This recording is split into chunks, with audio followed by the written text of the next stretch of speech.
obviamente que todos ustedes, si tienen algún caso interesante o alguna línea de trabajo con alguno de estos temas que vamos a trabajar, el micrófono siempre está abierto para interrumpir, digamos.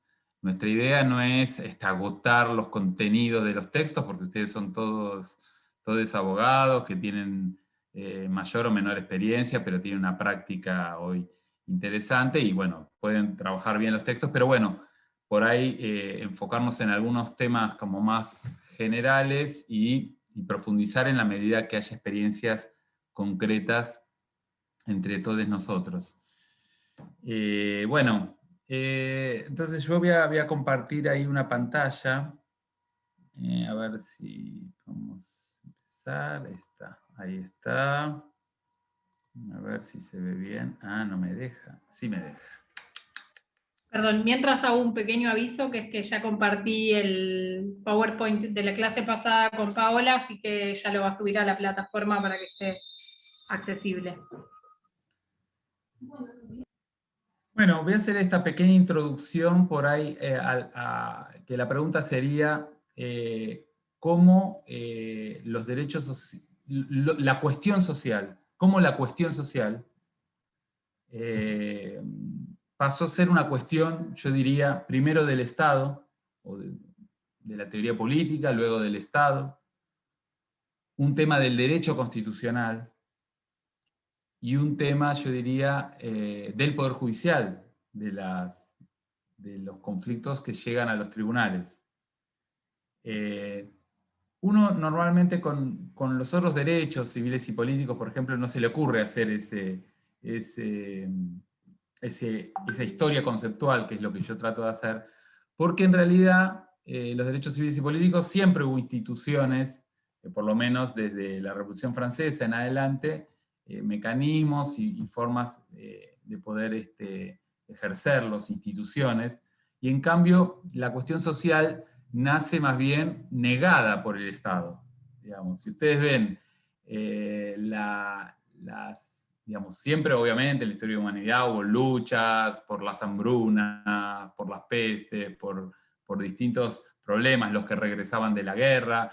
Siempre hubo gente, digamos, obviamente hambrienta, con distintas respuestas, digamos, del poder público. A veces era, por ahí en la Edad Media, era una cuestión de la iglesia.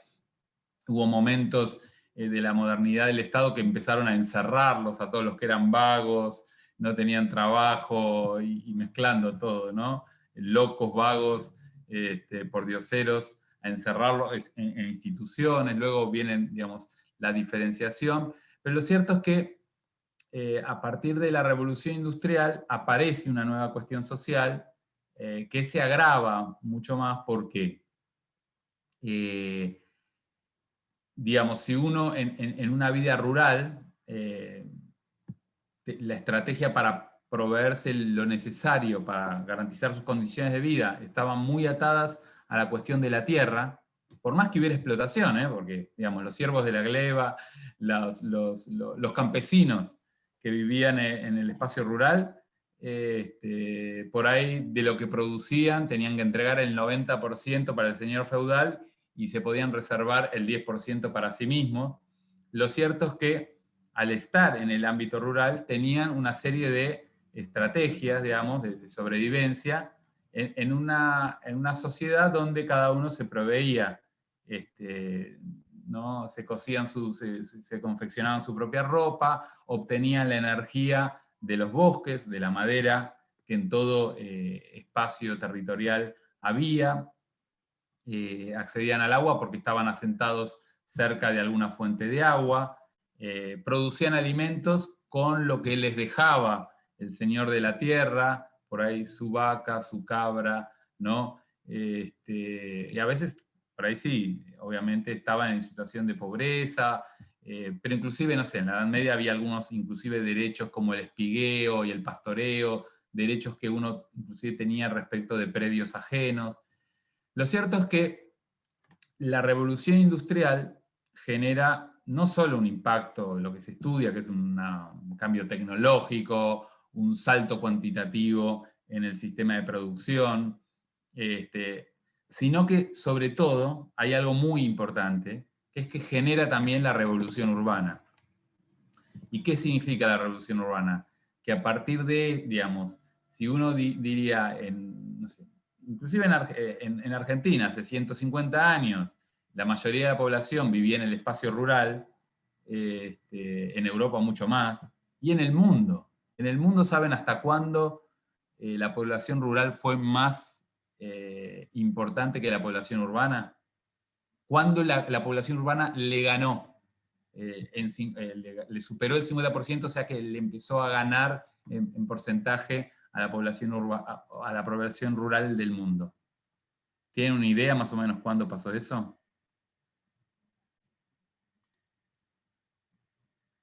Tiren números como si fuera la quiniela.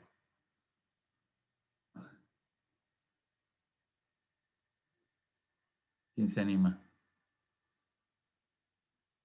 ¿Cuándo en el mundo hubo más gente viviendo en ciudades que viviendo en el campo?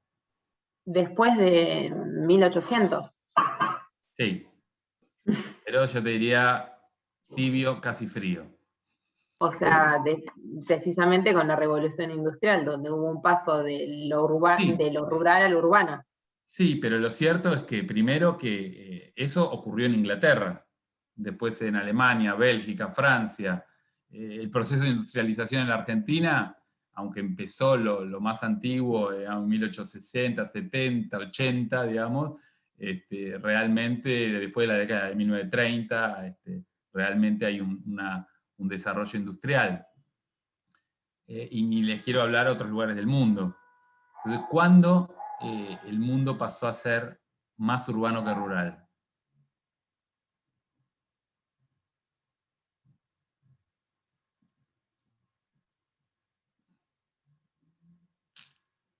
Tiren un número más, ya me tiraron 1800.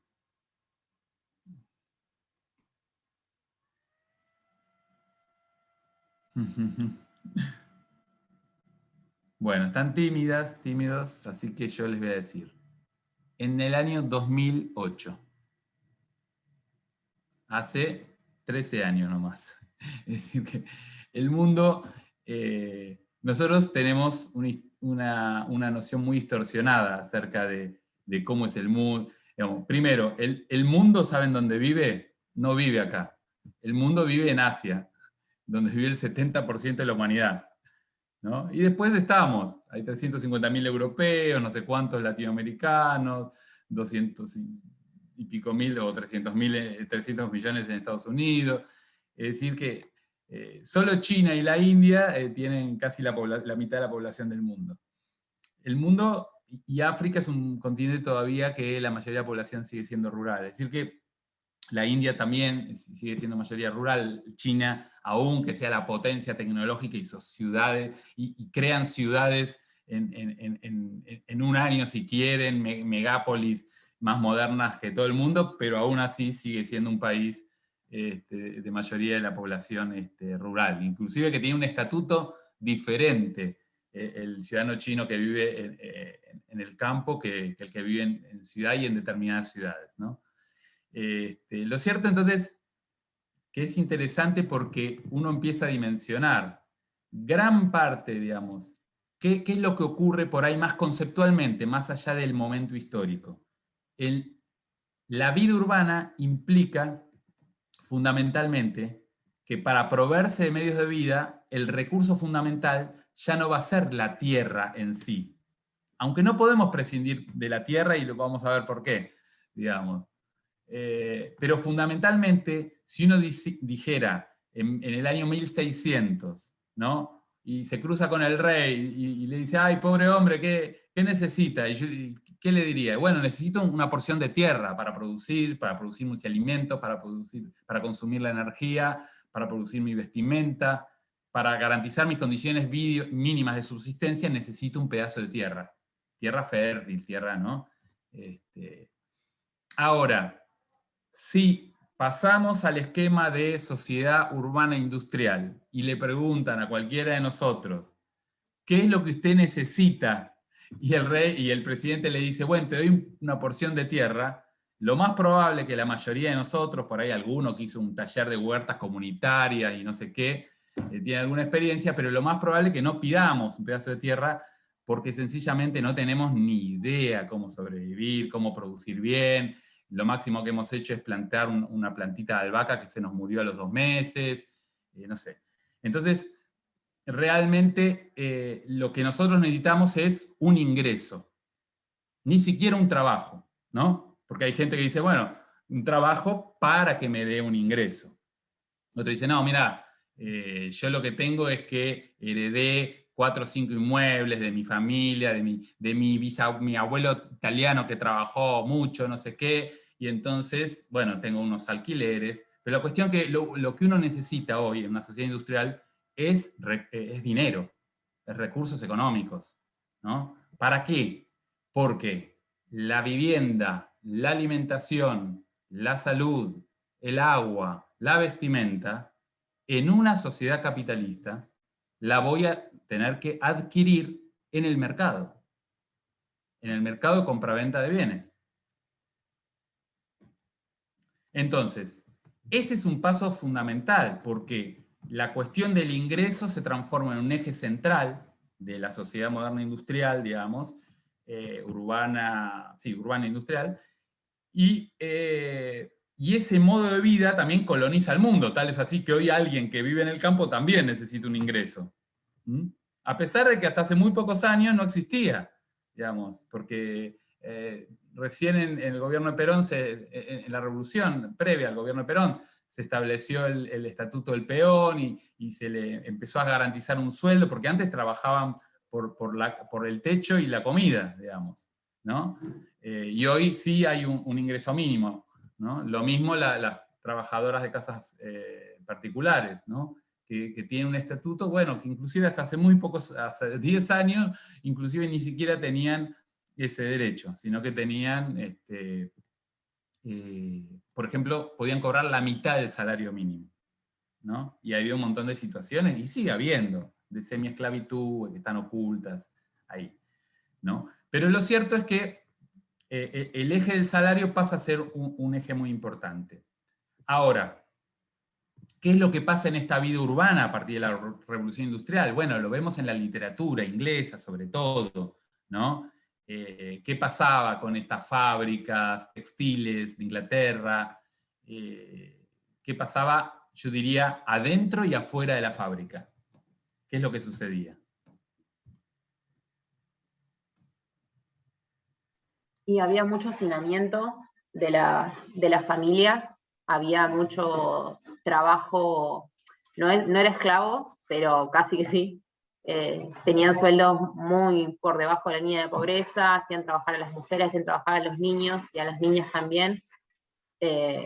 Las condiciones de vivienda también eran muy precarias. Claro, ahí podemos dividir como en dos. Uno es lo que pasa dentro de la fábrica, explotación de niños, explotación de mujeres, también explotación de varones, digo.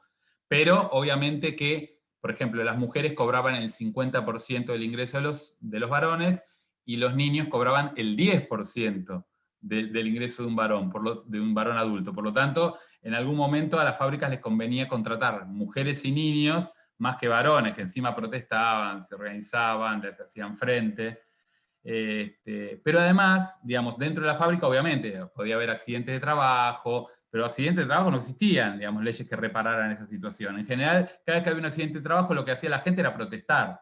Se juntaban, empezaban a protestar, atiéndanlo, o pedirle al dueño que haga que, no sé, le pague los servicios, le pague un honorario médico, alguna cosa. Pero después la familia, si se quedaba incapacitado, tampoco tenía recursos para seguir sobreviviendo. Y tampoco podían volver digamos, el proceso de industrialización en Inglaterra se dio en un contexto donde la población campesina venía 200 años de perder las luchas para pedir una reforma agraria, una redistribución de la tierra.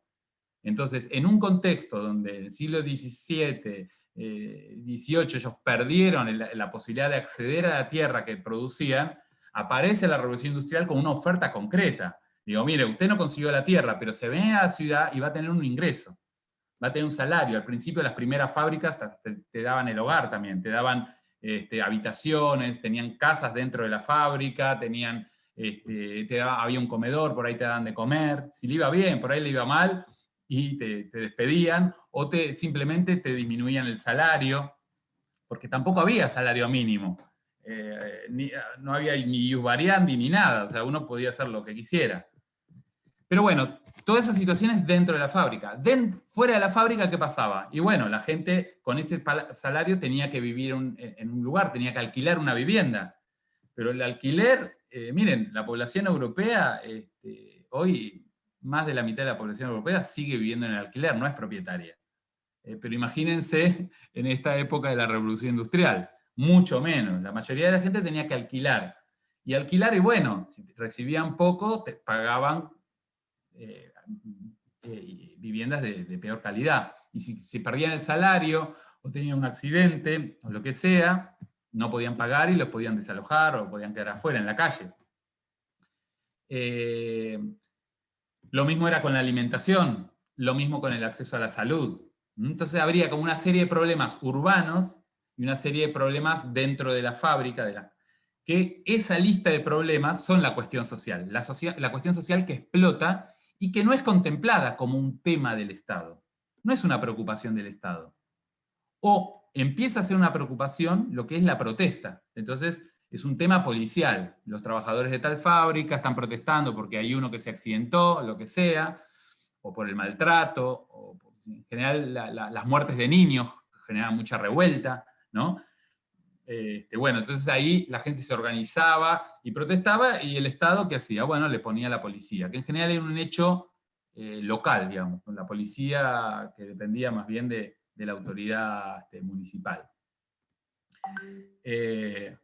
No era un tema del Estado nacional, de estos estados modernos que surgen en el siglo XVI, XVII, XVIII, no tienen como tema.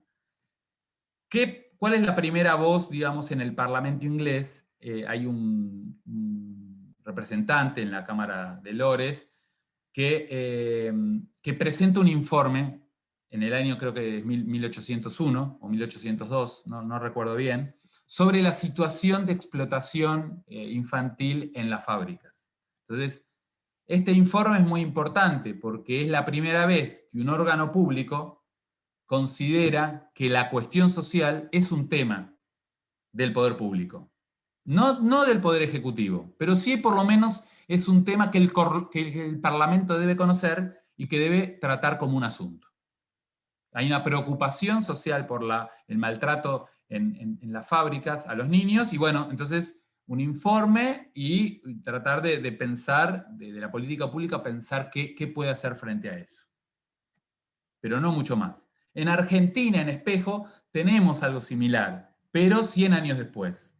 ¿Alguien sabe a qué me refiero? En 1901, 1902, por ahí, o 1903. Es un hecho, es el informe Vialema-C, también es un informe sobre las condiciones de precariedad y de pobreza. Es un informe muy importante porque también es como en un momento que en la Argentina regía desde 1902 la ley de, no me acuerdo cómo se llamaba, de residencia, ¿no? Que consideraban que cualquier trabajador que hacía una protesta por reclamos sociales era un extranjero anarquista peligroso que había que expulsar del país. Esa era la primera aproximación también del Estado a la cuestión social. Ahora, a partir de empezar estos médicos sensibles que hacen información, ¿no? como nuestros primeros sociólogos locales que tienen mucho que ver con esta medicina que conoce, que es la disciplina que está más cerca de la realidad social, unido a movimientos complicados como fue el higienismo, ¿no? Pero que empiezan a vincular que las condiciones de salud pública están también relacionadas con las condiciones de vida, el Estado poco a poco empieza a tomar cuenta de eso.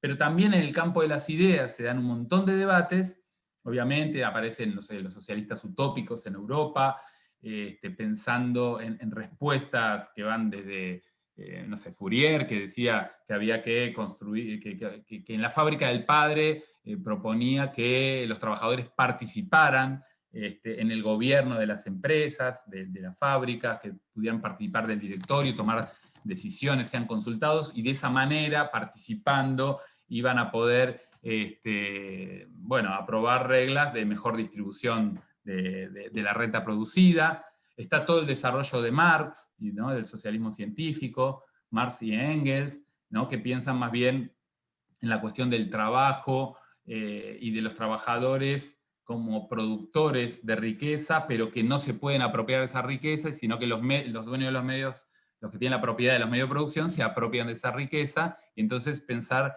cómo revertir eso a través de un cambio radical en la sociedad, en la cual se construyera de transición un gobierno de los trabajadores, una dictadura del proletariado, para, digamos, controlar los medios de producción, y luego pasar a una sociedad comunista donde cada uno viviera de acuerdo a su necesidad, sin necesidad de organización estatal, que tuvo después su experiencia concreta en el socialismo real en el siglo XX.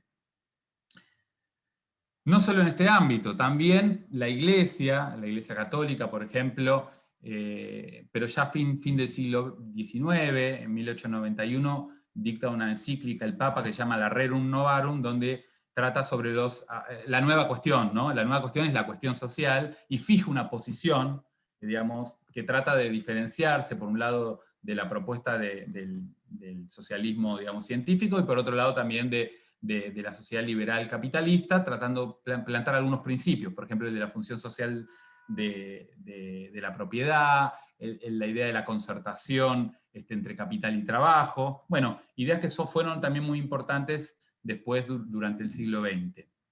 Finalmente también hay que destacar mucho el aporte de las iglesias evangélicas. Ustedes piensen que los primeros partidos obreros europeos nacen de los círculos bíblicos de Inglaterra. Son los círculos bíblicos que son activos protagonistas de la Revolución Inglesa de 1680, y también que son nuevamente después, un siglo después, la génesis de estos grupos de intercambio, que eran grupos evangélicos que se reunían para leer la Biblia, pero no como los católicos, sino que hacían libre interpretación del texto. La comunidad era la última intérprete del texto sagrado. Esos grupos que tenían muchas correspondencias, así como, no sé, hoy se encuentran los coros, que hay encuentro de coros de un lugar con otro, también empezaban a usar esa red de relaciones para peticionar más democracia, para peticionar que se garanticen derechos mínimos, y de esos intercambios, de esos petitorios, no sé qué, nacen los primeros partidos socialistas obreros europeos. Pero bueno, esto es en el campo, yo digo, de las ideas. Ahora, y vimos el Parlamento, lo que no vimos es un poder ejecutivo, un gobierno, un nuevo Estado que se haga cargo de la cuestión social. El primer gobierno que, como política de Estado, asume la cuestión social es un gobierno autoritario, que es el gobierno de Bismarck en Alemania. Alemania es un Estado nuevo, porque había estado fragmentado, muchos reinos, esto, lo otro. Construyen su Estado nacional con un dictador férreo, que es Bismarck, y Bismarck tiene una política como de dos caras. Por un lado, frente a los socialistas revoltosos, cárcel, represión, pero por otro lado, empezar a dictar algunas leyes sobre seguridad social, sobre accidentes de trabajo, ¿no? Algunas leyes protectoras de la explotación en el mundo del trabajo para aliviar la cuestión social. No son leyes que se consagran como derechos, sino, digamos, en una perspectiva de no en un Estado democrático de derecho, sino en un Estado autoritario, represivo, pero que afloja, ¿no? Como que tiene una mano que te castiga y otra mano que te da de comer, que te trata de aliviar un poco la explotación que se vive en el ámbito laboral. Pero lo más interesante es que en las vertientes, digamos, del socialismo europeo, hay una gran división entre la apuesta, en la medida que muchos estados van abriendo las elecciones parlamentarias a la presentación libre de partidos, nace una estrategia que se escinde, digamos, de la estrategia revolucionaria, que es de construir partidos socialistas parlamentarios, es decir, partidos que en lugar de hacer un cambio radical a través de una revolución, logren cambios progresivos a través de un cambio normativo, de leyes, de discusiones parlamentarias, y de poder llegar digamos, al Estado lograr esos cambios a partir de esa participación en el Estado de Derecho a partir de sus representantes. Ahora, en Francia, a fin del siglo XIX, aparecen entonces unas chances muy fuertes de los socialistas de llegar al poder.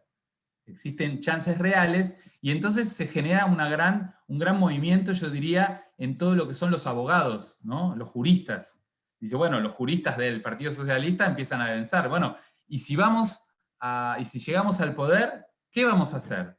¿Cómo es gobernar un Estado con políticas socialistas si toda la legislación, y especialmente el Código Civil francés, las normas generales del derecho, lo que protegen son el eje del Código Civil, la propiedad individual absoluta y la autonomía y la voluntad, el derecho contractual, la igualdad entre las partes en los contratos? Si toda la economía está montada sobre estos dos principios, ¿cómo haríamos una política socialista, una legislación socialista, si tenemos estos pilares?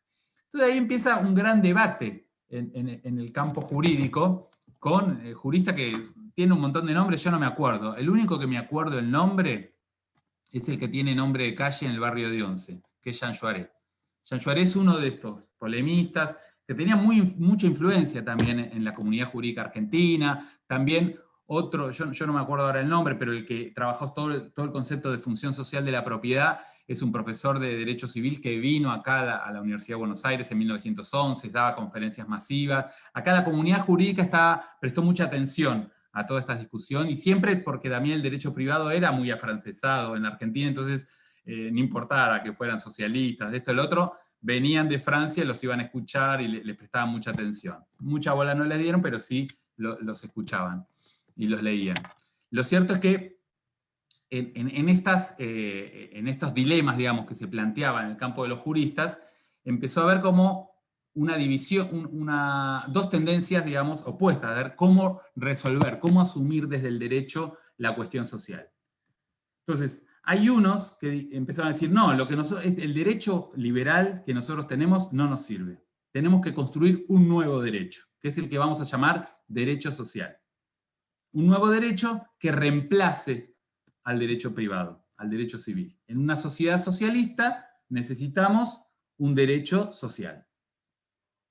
Pero lo cierto es que eso tampoco, digamos, lograban ellos formular. Ustedes piensen que en ese momento se usaba el Código Civil francés, que tenía toda la tradición del derecho romano, más toda la práctica de 1500 años de práctica de aplicación de este derecho y la costumbre por los tribunales europeos, que era un código bastante práctico para resolver problemas, que estaba formada la magistratura, que la población más o menos conocía estos derechos o los intuía, estaba como, digamos, tenía una penetración como el cristianismo, los valores del Código Civil, y entonces la capacidad para construir un derecho que reemplace eso llegaba siempre a una frustración. No había más que algunas leyes puntuales de riesgos de trabajo, de pensiones, ¿no? Pero no tenía los elementos suficientes en ese momento para formular un nuevo derecho que pudiera tener la calidad y la altura del derecho civil francés.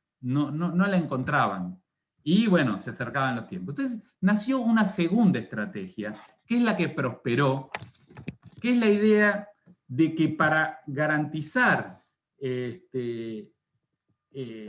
una solución a estos problemas de explotación en el campo del trabajo, la explotación en las fábricas, el abuso de los patrones, lo que había que hacer era generar desgloses del derecho civil. Era, arranquemos pedazos, porciones del derecho civil y regulémoslo de manera especial. Si el Código Civil está en todas las instituciones, creemos derecho especial que pueda regular por fuera del derecho del Código Civil. ¿Por qué? Porque el Código Civil sigue primando la igualdad entre las partes, la propiedad individual y la autonomía de la voluntad.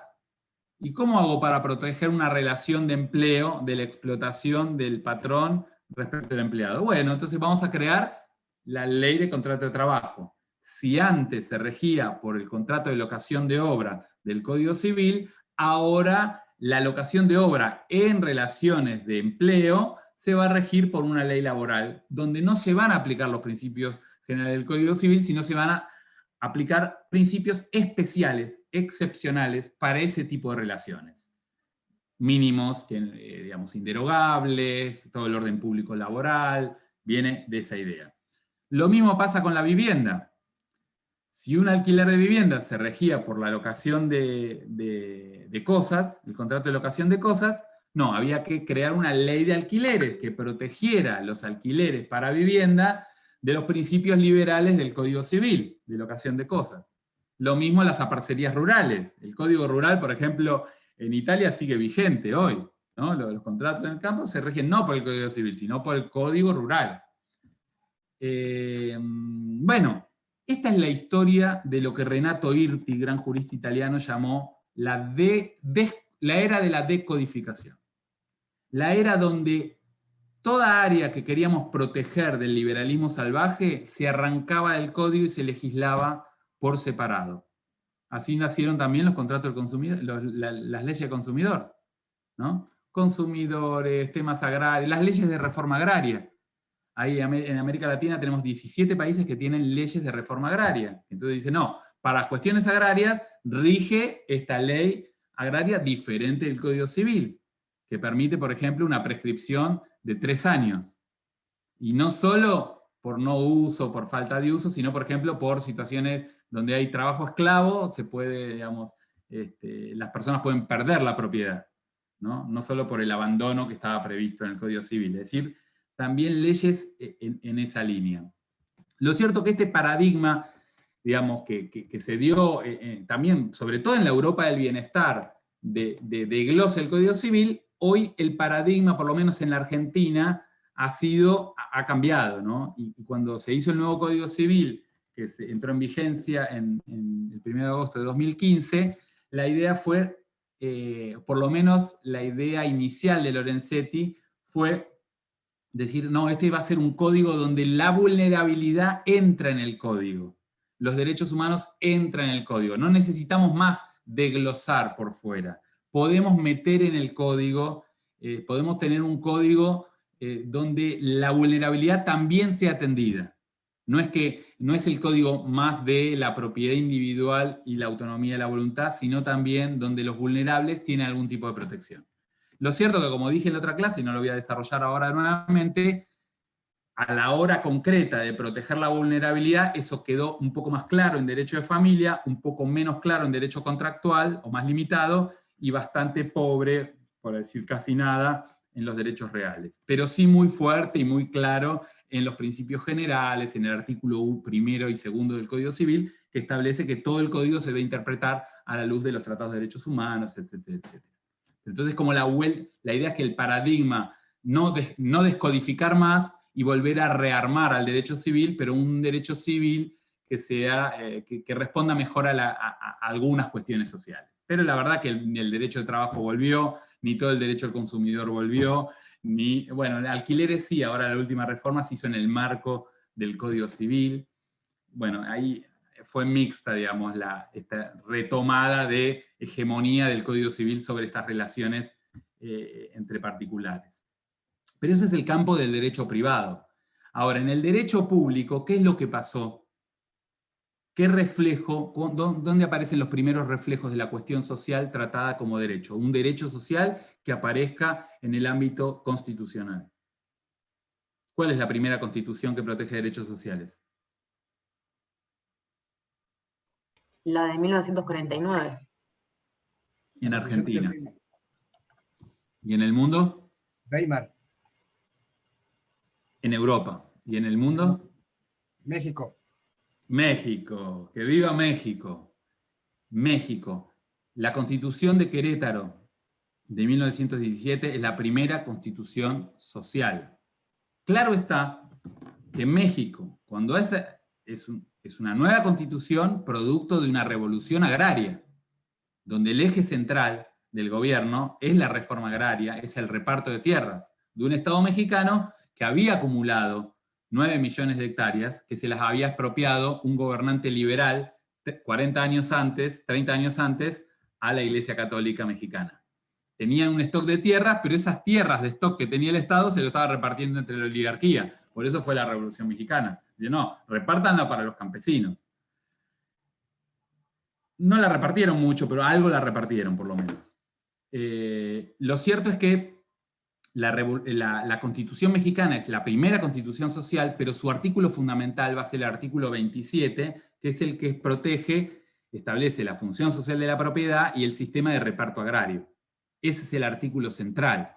No es una constitución social que tenga como eje central la sociedad urbana industrial, digamos, porque lo urbano industrial es todavía minoritario en la cultura mexicana. Aparecen algunos derechos, pero no está como claramente enfocada en eso, sino que el eje está puesto en la cuestión de la tierra y en el eje, digamos, sobre todo rural. En cambio, en 1919, algo que querían los socialistas franceses, pero no lo lograron, sí lo logran los socialistas alemanes y ganan las elecciones en Alemania y tienen su primer gobierno socialista con su jurista, su gran jurista, que es Gustav Radbruch, que es el primer ministro de Justicia, y que era uno de estos también juristas que venía pensando la cuestión del derecho social. Era un profesor de filosofía del derecho que escribió su libro El derecho social y trataba también entonces de plasmar esto. La cuestión que, por más que obviamente siempre se denosta mucho, se critica a la República de Weimar por su crisis, pero bueno, también la crisis en general que vivió Europa en la década del 30, sobrevino el nazismo, entonces siempre se le echan mucho las culpas a Weimar. Pero lo importante de Weimar no es tanto el éxito del gobierno que haya tenido puntualmente en esa época, sino el texto de la Constitución. ¿Por qué? Por bien o por mal, cuando termina la Segunda Guerra Mundial y Italia, Francia, Alemania dictan sus nuevas constituciones, lo hacen en base al modelo de la Constitución de Weimar. Y el modelo de la Constitución de Weimar es sí donde también aparece la función social de la propiedad, pero no es el eje central, sino que el eje central en la Constitución de Weimar es la protección de los derechos de los trabajadores, a la participación en las empresas, también está la vivienda, la salud, la educación, pero el eje central es la construcción de un Estado donde haya una concertación entre trabajadores y patrones, que es el mismo modelo que hoy tiene la OIT. La OIT es un organismo tripartito, donde no es, a diferencia de las Naciones Unidas, que es una organización internacional solamente entre estados nacionales, la OIT es una organización tripartita, donde están por igual representados estados nacionales, patronales y sindicatos y trabajadores. Es un modelo más de concertación, que es el modelo también de Weimar, que muchos países europeos lo siguen teniendo. Yo hace muchos años trabajé 7 años para una ONG suiza, pero que para Suiza una ONG era lo mismo que una asociación civil y que una empresa, era todo más o menos lo mismo. Todas las asociaciones tenían derecho a que los trabajadores designemos 2 personas que tenían que ser invitadas a todas las reuniones, por más secretas que quisieran que sean, del directorio. El directorio de toda empresa tenía que contar con la presencia de 2 representantes de los trabajadores, de tal manera que siempre los trabajadores, aunque no tenían voto, sí tenían la información y podían, bueno, alertar a los trabajadores sobre sí tenían derecho a la voz, ¿no? Voz, pero no voto, derecho a, bueno, a conocer el movimiento de la empresa y obviamente a reclamar participación en las ganancias y lo que sea. Bueno, pero entonces ahí tenemos 2 constituciones, modelo urbano, modelo rural, México, Weimar, y una tercera constitución, que es la constitución de la Unión Soviética, en ese momento de Rusia, fruto de la Revolución Rusa. Aunque yo diría que es una revolución, la Constitución rusa, bueno, es propia, digamos que tiene que ver más con una sociedad socialista, pero bueno, también establece algunas cuestiones mixtas. Por ejemplo, mantienen la propiedad cooperativa, privada, para el área campesina, y muchas de las reformas las dieron más bien por fuera, y también la propiedad de los bienes de uso, digamos, ¿no? Individual. Bueno, ahí tenemos las 3 constituciones. Ahora, Es recién en 1945, termina la Guerra Mundial, se crean las Naciones Unidas, un poco también sobre la frustración que había habido en la experiencia de la Sociedad de las Naciones, luego del Tratado de Versalles, que finalizó, cual finalizó la Primera Guerra Mundial, donde retoman esta idea que aparece. En el Tratado de Versalles se decía que la paz mundial, para conseguir la paz mundial, no era solamente necesario el acuerdo entre los países y la renuncia a las agresiones, etcétera, etcétera, sino que también para construir la paz es necesario construir la justicia social. Es decir, existe una idea de que de justicia social está vinculado con la construcción de políticas sociales. De hecho, la Primera Guerra Mundial, que es una guerra imperialista, en la cual los estados europeos que se habían sentido relegados en la colonización del planeta, ¿no? Detrás de Francia e Inglaterra, que eran los campeones, digamos, de la colonización en el mundo, Italia, Alemania, decían, nosotros también queremos colonias, lo hacían como una respuesta para responder a las necesidades sociales que tenían. ¿Cómo podemos mejorar las condiciones sociales de nuestro pueblo? Bueno, teniendo más tierras, o teniendo más colonias que nos paguen tributos, o teniendo más lugares donde colocar nuestras mercaderías, ¿no? Y entonces la guerra estaba muy asociada a la causa de la guerra era el interés de solucionar problemas económicos, y esos problemas económicos tenían que ver también con la falta de justicia social. Entonces acá hay un vínculo muy fuerte que se retoma al fin de la Segunda Guerra Mundial, claro, con un líder que es Estados Unidos, un país líder, que es un Estado que venía desde 1930 adoptando un montón de reglas intervencionistas del Estado, intervenciones en la economía, claro, muchas veces fundadas en la economía de guerra, fundadas en la crisis excepcional del 30, pero lo cierto es que había un Estado fuerte que, bueno, empezaba, digamos, son esos actores políticos que construyen un orden internacional nuevo, y ese orden internacional, aparte del Consejo de Seguridad y un montón de otras cosas, también, bueno, aprueban la Declaración Universal de Derechos Humanos, que va a establecer una serie de derechos donde ya aparecen estos derechos sociales, que es la misma lista de derechos que aparece en la Constitución de Weimar. Bueno, entonces nosotros tenemos que los derechos sociales ya están en las constituciones a partir del principio del siglo XX, que están ya en algunas políticas públicas, y que inclusive aparecen también en el orden internacional de los derechos humanos. Sin embargo, bueno, lo cierto es que a nivel internacional la declaración solo era, como dice el nombre, tenía efectos declarativos, y para generar obligaciones de los estados era necesario construir un pacto donde se asumieran explícitamente obligaciones en materia de los derechos que estaban en la declaración. Entonces ahí empiezan a discutir, entonces bueno, hay que aprobar un pacto, pero aparece la Guerra Fría en la década del 60, y entonces no hay acuerdo, empieza a dividirse muy fuertemente el bloque socialista y el bloque occidental, a disputar por una interpretación sesgada de los derechos sociales, de los derechos humanos, ¿no? Mientras en el campo socialista consideran que los verdaderos derechos humanos son los derechos sociales, y, digamos, le prestaban como, no creían que fuera central, no sé, elecciones libres, la libertad de prensa, los derechos, digamos, más políticos, no eran el eje que les preocupaba. Al campo occidental tenía, digamos, liderado ya en un Estados Unidos de la década del 60, le parecía que no era tan importante, lo que los derechos humanos verdaderos eran elecciones libres, libertad de participación política, libertad de prensa, las garantías procesos constitucionales del derecho penal, etcétera, etcétera, pero no estos derechos sociales. Que en todo caso esos derechos sociales no eran derechos humanos, sino cuestiones que en circunstancias de emergencia habría que atender para reequilibrar y seguir, pero no derechos universales, generales, permanentes. Entonces ahí no hay acuerdo, pero finalmente entonces aprueban dos textos, el Pacto Internacional de Derechos Civiles y Políticos por un lado, y el Pacto Internacional de Derechos Económicos, Sociales y Culturales por otro, lo aprueban al mismo tiempo, en simultáneo.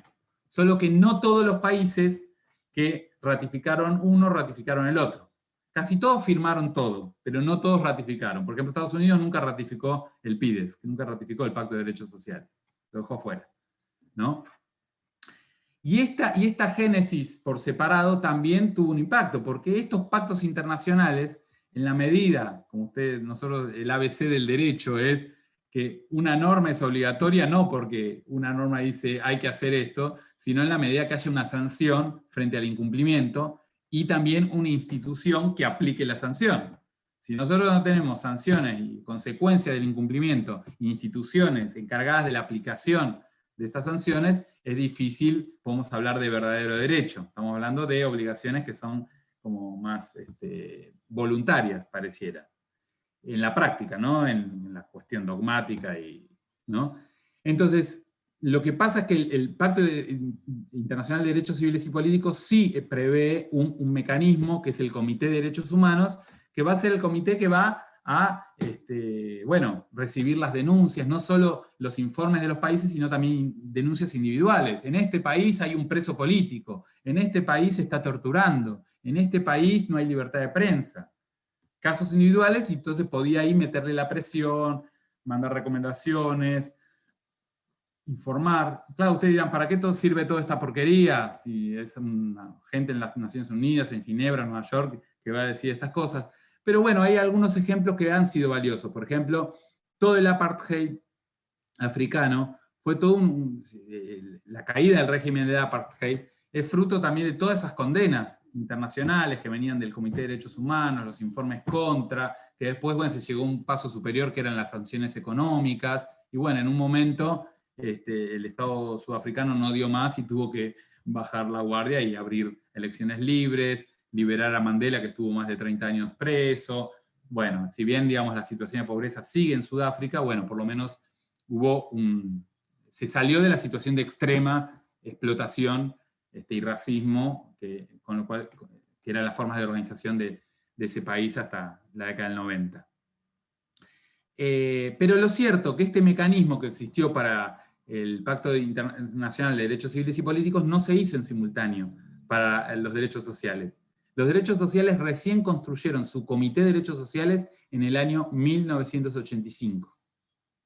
Así que toda la doctrina, digamos, según los tratados internacionales, los órganos de aplicación de cada tratado son los autorizados para determinar el alcance de los derechos que se establecen y la interpretación autorizada. Y eso también lo confirma, por ejemplo, en la jurisprudencia de nuestra Corte, bueno, muchos, ¿no? Que cada tratado se debe interpretar en las condiciones de vigencia, y las condiciones de vigencia son las que establece el órgano de aplicación. En el caso del Pacto Internacional de Derechos Económicos, Sociales y Culturales, es lo que diga de qué significa cada derecho y cómo interpretar el alcance de cada derecho. Hay que seguir las pautas que manda el Pacto Internacional de Derechos Económicos, Sociales y Culturales. Lo mismo, porque los derechos sociales no están solamente en el PIDES, en este pacto también aparecen derechos sociales en la Convención de Derecho del Niño, en la Convención para la Eliminación de Discriminación contra la Mujer,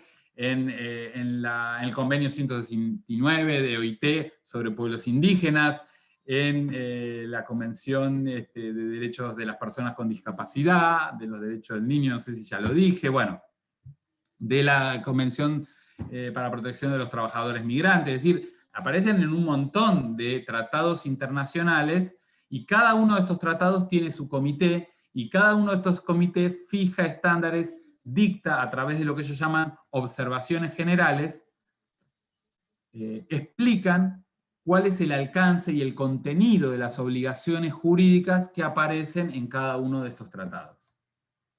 Si uno va a ir al PIDES, ahora vamos a hacer un repaso, va al PIDES, a ver si lo tengo acá ya. Bueno, vamos a ir con un poco más rápido porque no sé cómo estoy de tiempo.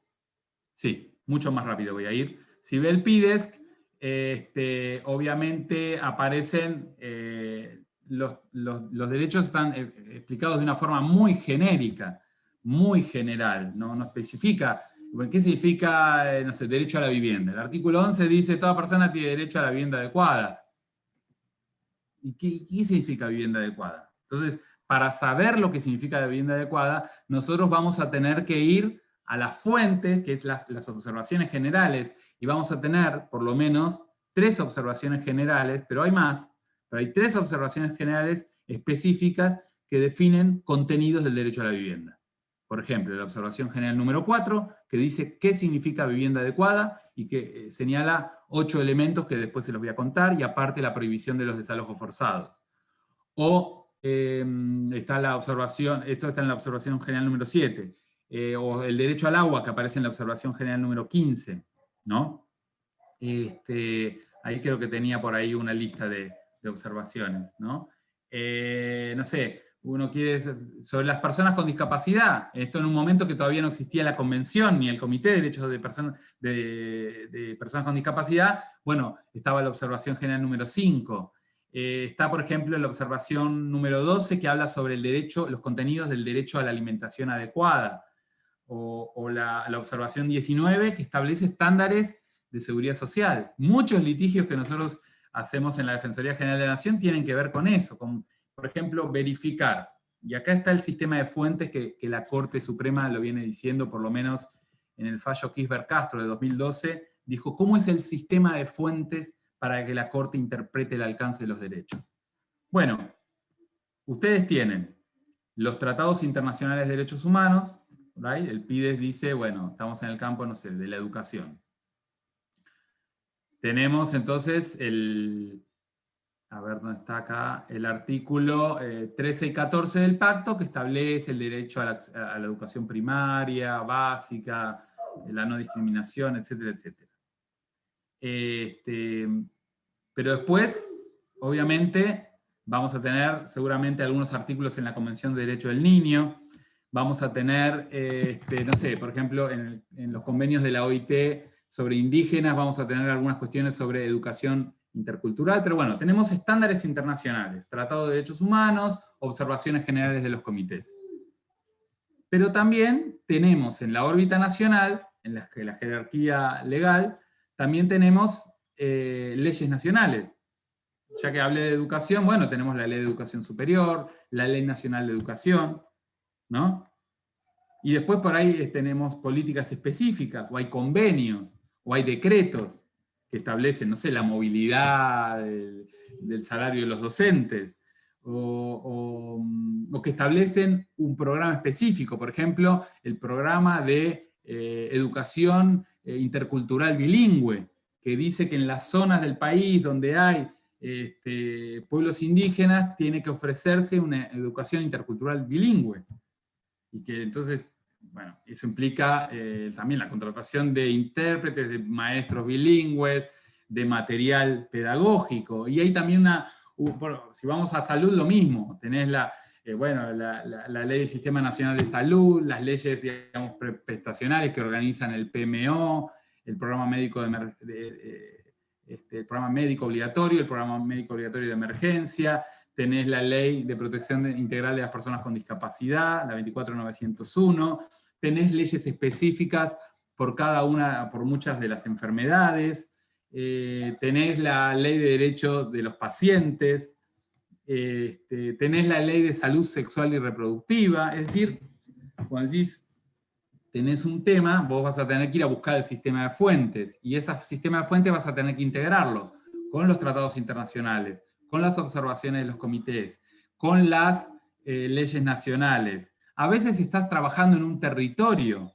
y en ese territorio puede haber leyes provinciales, que si bien tienen una jerarquía inferior a la ley nacional, son leyes que rigen, y todo lo que se hace en ese territorio, si no contradice una ley nacional, por ejemplo, si la complementa y mejora los derechos que están protegidos en la órbita nacional, también hay que aplicarlos, porque son leyes que en ese territorio hay que aplicar. Me imagino, por ejemplo, la Ley de Acceso Justo al Hábitat de la provincia de Buenos Aires, una ley provincial, pero lo que haga el Estado Nacional en la provincia, en tanto no contradiga ninguna ley nacional, es también adecuar sus prácticas también a esas leyes provinciales. Después tenemos ordenanzas, normas municipales, y tenemos convenios. Ustedes eso lo saben perfecto, muchos de ustedes, ¿no? Los convenios tripartitos, a veces nación-provincia, municipio, ¿no? Que también hay programas que se han creado a través de convenios, o prestaciones, o líneas de trabajo que han surgido a partir de convenios. Yo que trabajo con muchos conflictos territoriales, por ejemplo, hay un estatuto que protege a todos los pobladores de la zona de Esquel, que es un estatuto que se llama de antiguos pobladores. Todos los antiguos pobladores que residen en zona de parques nacionales, si bien la ley de parques nacionales prohíbe que donde hay área de parque nacional conviva con propiedad, el convenio de protección de los antiguos pobladores celebrado entre parques nacionales, la nación, parques nacionales, la provincia y el municipio de Esquel, dice que se les va a garantizar la regularización y se les va a dar en propiedad a la tierra a los antiguos pobladores que viven allí. Nunca se concretó, pero el convenio existe y el Estado Nacional estableció su línea de trabajo y estableció un derecho a partir de ese convenio tripartito que firmó. Entonces, nosotros tenemos todo este sistema de fuentes. Por eso, cuando a alguien le dicen, bueno, y esto es lo difícil de organizar un curso de derechos sociales. ¿Por qué? Porque si bien yo hoy lo que voy a trabajar con ustedes son estándares generales, si yo entro en cada mundo en particular, solo el derecho a la vivienda, solo el derecho a la seguridad social, solo el derecho al trabajo, el derecho ambiental, el derecho a la alimentación, el derecho a la educación, el derecho a la salud, cada una de estas disciplinas es un mundo aparte. Tiene un montón de reglas, leyes nacionales, decretos, programas, lineamientos y sus propios estándares internacionales. Lo que hay que saber es poder entretejer todo lo que aparece en ese marco legislativo. Hoy la mayoría de las nuevas leyes nacionales, nuevos programas nacionales o decretos, aparecen estos fundamentos. Hoy hay un diálogo mucho más fluido, por lo menos en la fundamentación, no necesariamente en la implementación. No puedo decirle que se incumplen todos los estándares, pero en la fundamentación en general, hoy de los decretos aparece la referencia, por ejemplo, a los tratados, a las observaciones, pero por ahí en alguna cuestión no siguen los lineamientos y van por otro lado. Y todavía obviamente tenemos mucha legislación antigua, que muchas de ellas ha sido hecha durante dictaduras militares y que no tienen ninguna impronta de derechos humanos. Para decirle ejemplos que me vienen a la mano rápido, digamos, yo trabajo mucho con conflictos territoriales, por ejemplo, bueno, la misma ley de parques nacionales, que prevé los desalojos inaudita parte, artículo 6, una ley de 1980, digamos, de la dictadura de Videla, o la ley 17091, que es una ley por la cual el Estado Nacional puede recuperar cualquier predio público. En realidad fue una ley que fue hecha para recuperar inmuebles que habían sido dados en concesión a una empresa, ¿no?, de servicios, y que cuando terminó la concesión la empresa retuvo el inmueble, entonces esta es una acción rápida. Lo cierto es que muchos inmuebles del Estado que están ocupados por asentamientos, barrios populares, por más que hay otra ley que dice que los barrios populares no pueden desalojarse, en esta otra ley, la 17091, dice que puede desalojarlos inaudita parte, sin ni siquiera tener el derecho al contradictorio en el proceso judicial, ¿no? Y esas cosas conviven, son normas que conviven, y muchos jueces por ahí conocen la 17091, pero no conocen la ley del RENAVAP que le dice que no los puede desalojar. Y ahora, por ejemplo, ayer a la mañana en Chaco estaban haciendo un desalojo de un barrio popular que estaba en la ley de RENAVAP, que estaba con la prohibición de desalojos, pero que el fiscal considera que es una usurpación, lo que sea, y que esa tierra se las quieren dar a la empresa de aguas provincial. O sea que hay todavía estas contradicciones que aparecen, a veces porque no se conocen todos los estándares internacionales, o a veces porque, bueno, se considera que no son importantes, que no tienen la jerarquía que tienen, o que eso es, que la voluntad del Estado, como si estuviéramos en otro 3 siglos atrás, es superior, digamos, al Estado de Derecho y al marco jerárquico de las normativas. Ahora, dicho esto, a mí me gustaría, como de historia a mí me encanta y yo podría estar hablando mucho, pero no quiero, digamos, como gastar más el tiempo en eso, y me quiero focalizar en algunos estándares generales que se aplican más allá de cualquier derecho social. Es decir, ¿cómo nosotros visibilizamos la existencia de una violación de derechos sociales? Bueno, en la medida que tengamos los estándares. Si bien yo dije antes que hay estándares específicos en salud, en vivienda, en educación, hay algunos estándares que se aplican a todos los derechos sociales, y que ese es el punto que yo quiero desarrollar, porque me parece un gran instrumento para pensar la formulación de las políticas públicas, para pensar los decretos, las resoluciones, como un buen marco interpretativo de cómo bajar los criterios generales del Pacto Internacional de Derechos Sociales a las prácticas concretas de la administración. El gran principio de los derechos sociales, el más conocido tal vez, pero también es uno de los más importantes, es el principio de progresividad. Y esto a veces se lo usa para mal, porque es decir, a diferencia de los derechos civiles y políticos que son exigibles inmediatamente, los derechos sociales son de desarrollo progresivo, porque sabemos que no todos los estados están en condiciones de satisfacer inmediatamente todos los derechos sociales plenamente. Obviamente que no es lo mismo Alemania que la capacidad, digamos, del presupuesto de Alemania con la capacidad de presupuesto de Haití. Ni es lo mismo la capacidad del presupuesto de la ciudad de Buenos Aires con la capacidad de presupuesto que tiene la provincia de Formosa o Misiones, no sé. Digamos, por eso los derechos sociales tienen esa dificultad, digamos, que no es lo mismo, digamos, exigir, a todos no se le puede exigir el mismo nivel, porque a veces, pero dice, bueno, cada estado debe obligarse a progresivamente, hasta el máximo de los recursos, tratar de satisfacer todos los derechos que están en el pacto. ¿Qué significa esto en el término de obligación exigible pura y dura? Primero, que el Estado tiene que ir mejorando el nivel de protección, y eso lo tiene que probar. Si, por ejemplo, tiene congelado el presupuesto educativo, el presupuesto de salud, de alimentación, y las necesidades son más grandes, y ellos no modifican, bueno, ahí no está violando el principio de progresividad. Pero aparte del principio de progresividad, que es más difícil de medir, porque hay que tener metas, indicadores, que de hecho eso ya existe hoy a nivel internacional, indicadores de progreso de los derechos económicos, sociales y culturales, lo que sí está claro que sí hay una prohibición concreta, absoluta y exigible, que es el contrario de progresividad, es la prohibición de regresividad.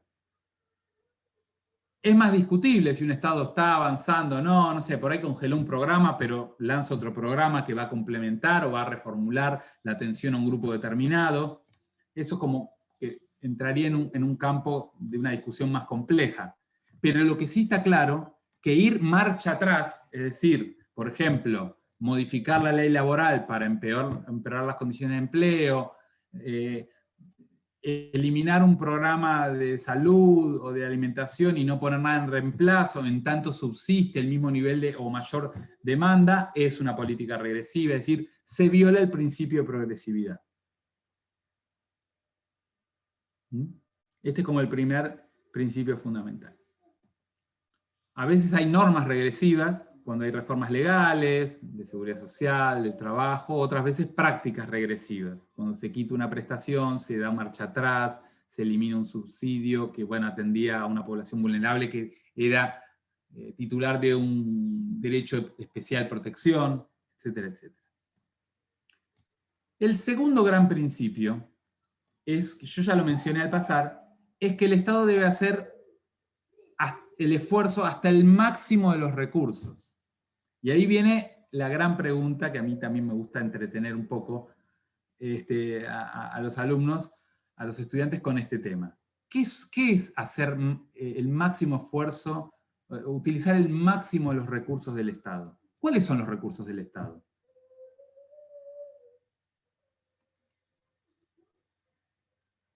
¿Qué recursos tienen? Empecemos de lo más obvio, si quieren. La recaudación impositiva del Estado. Primer recurso es plata. Recauda dinero y tiene plata para gastar. Pero obviamente no puede gastar todo dándoselo en prestaciones porque ¿quién les paga el sueldo a ustedes? ¿no? También tiene recursos humanos, ¿no? También tiene recursos en cuanto a bienes, tiene los bienes bienes, del Estado. tiene bienes, inmuebles, muebles, tiene recursos líquidos, tiene recursos humanos, que también los puede reorganizar, respetando la ley de empleo público, pero bueno, puede, por ejemplo, restablecer prioridades y poner más recursos en un lugar que en otro. Digo, usted, el Estado, ustedes y nosotros también, yo soy Poder Judicial, la Defensoría puede poner menos gente a defender presos y poner más gente defendiendo derechos sociales, no sé. O el Poder Judicial puede poner más fiscales móviles en los barrios y menos gente en el microcentro calentando la silla, no sé. Es decir, existen esos recursos. Pero y esos recursos económicos de recaudación siempre son los que se invocan, que dicen son recursos limitados. Mirá, logré, hay mucha economía en negro, esto, el otro, logré hasta aquí. Logré hasta aquí, no conseguí más recursos.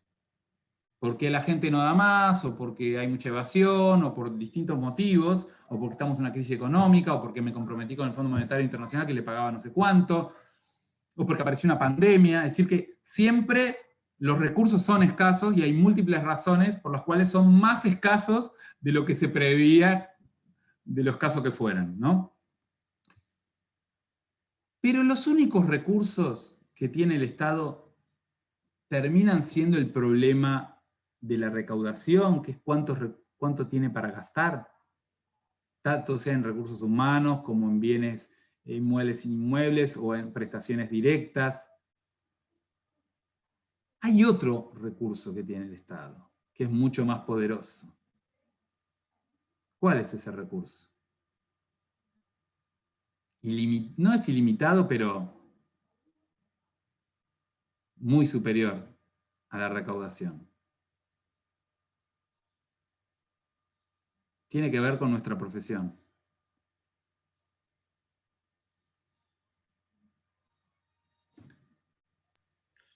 Alguien contesta en el chat, las leyes. Las leyes, eso es. El Estado crea derecho. El Estado crea derecho. Le dice quién paga y quién no paga.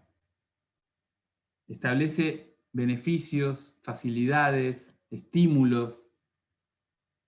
Pero les voy a plantear un caso tremendo del poder normativo del Estado, que es infinitamente mayor a los recursos.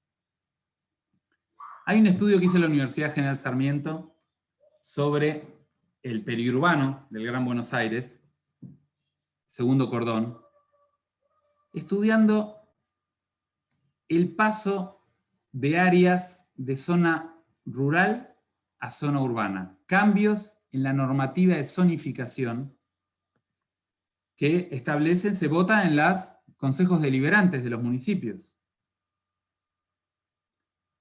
Un inmueble que vale, no sé, supónganse, $10.000, el Consejo Deliberante vota una ordenanza y lo transforma en área urbanizable. Entonces, en un día vota eso, a ese día el valor de ese inmueble pasa a ser de 10.000 a 140.000, es decir, un 1.400% de aumento del valor. Genera valor, crea valor. ¿Qué decir de las inversiones de infraestructura? Todo el desarrollo de los desarrolladores urbanos, de barrios privados, donde viven 400.000 familias, por no sé cuántos viven en el conurbano bonaerense, en estos barrios privados de élite, se hicieron a partir de la construcción de las autopistas. La dictadura militar montó las autopistas y en la cuenca de las autopistas, como si fueran ríos, se lotearon las tierras y esas tierras fueron las tierras de los barrios privados de los countries. Así como en la cuenca de los ríos contaminados, Matanza y Riachuelo, Reconquista, Luján, están los asentamientos, los barrios populares, las villas. Nosotros tenemos la cuenca de los ricos y la cuenca de los pobres. La cuenca de las autopistas, la cuenca de los ríos contaminados. Las decisiones que el Estado toma en términos de infraestructura, las decisiones de zonificación que toma, un montón de decisiones tienen un tremendo impacto en enriquecer a unos y empobrecer a otros, en generar riqueza y en generar pobreza. Para poner otro ejemplo local, y es un ejemplo también que nosotros lo llegamos a probar en un expediente. En el barrio de La Boca, de la Ciudad de Buenos Aires, notamos que había más desalojos individuales, civiles, que en otros barrios de la ciudad. Cuando empezamos a tratar de buscar las causas, encontramos que una de las posibles causas era que el gobierno de la ciudad había creado una ley de zonificación especial que llamaba el Distrito de las Artes. Generaba una ventaja impositiva para que las industrias culturales se radicaran en ese barrio. Bueno, es una política interesante, atraer, entonces bueno, las industrias culturales que compren inmuebles acá no pagan ingresos brutos, no sé qué, 10% de descuento, propiciamos una medida promocional para que se asienten en este lugar. La política no fue muy exitosa, en realidad hubo 3 o 4 industrias culturales que pusieron su domicilio ahí, no fueron muchas más. Pero lo cierto es que el mercado inmobiliario, con el dato de la zonificación de Distrito de las Artes, salió a buscar inmuebles y a posicionarse. Y entonces empezaron a comprar todas las casas que estaban ocupadas, tomadas, los hoteles, los inquilinatos, fueron a comprarlos. Los compraban baratos porque estaban ocupados, hacían el juicio de desalojo, que es bastante barato y bastante simple, porque hasta un abogado que no sabe nada compra los folletos que los venden en todos los kioscos de la zona, 3 páginas con modelo incluido, hacen juicio de desalojo, más de la mitad de los procesos de desalojo no tienen defensa, se hacen en rebeldía porque la gente ni sabe que tiene derecho a la defensa, ni que tiene 5 días de plazo para contestar, ni nada, y los desalojan. ¿Qué generó eso? Un gran proceso de segregación social espacial. Una expulsión de un montón de gente pobre, humilde, del barrio de La Boca, por este reposicionamiento del mercado. No llegaron las industrias culturales, pero sí llegaron las inmobiliarias con sus negocios, generando este desastre humanitario en el barrio de La Boca. Entonces, ahí ustedes ven el poder normativo, el poder que tiene el derecho en crear situaciones, en crear condiciones.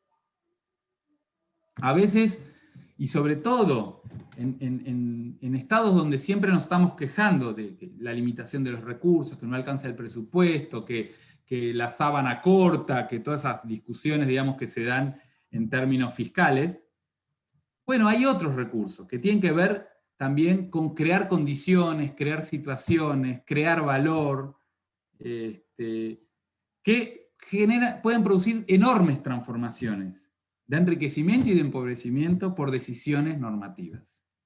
Entonces, cuando decimos hacer la obligación del Estado de hacer utilizar hasta el máximo los recursos, se habla de recursos en sentido amplio, ¿no?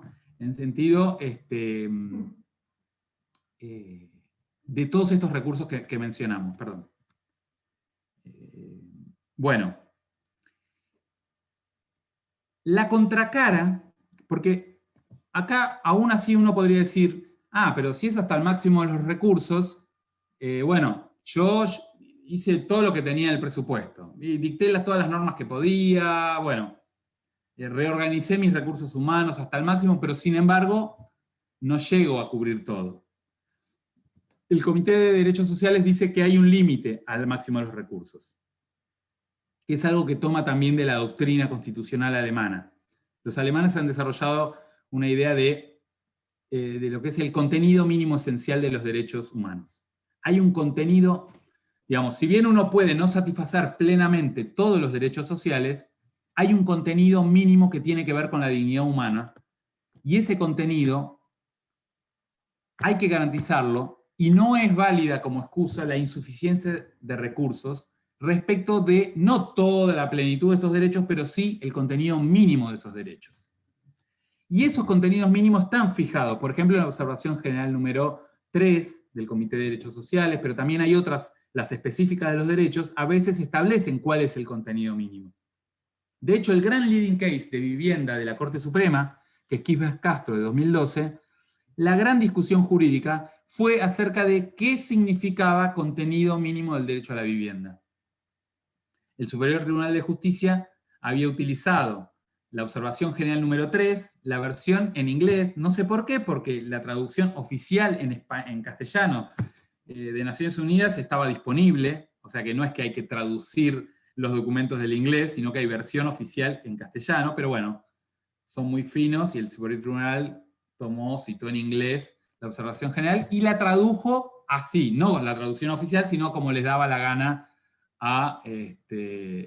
al experto en inglés de...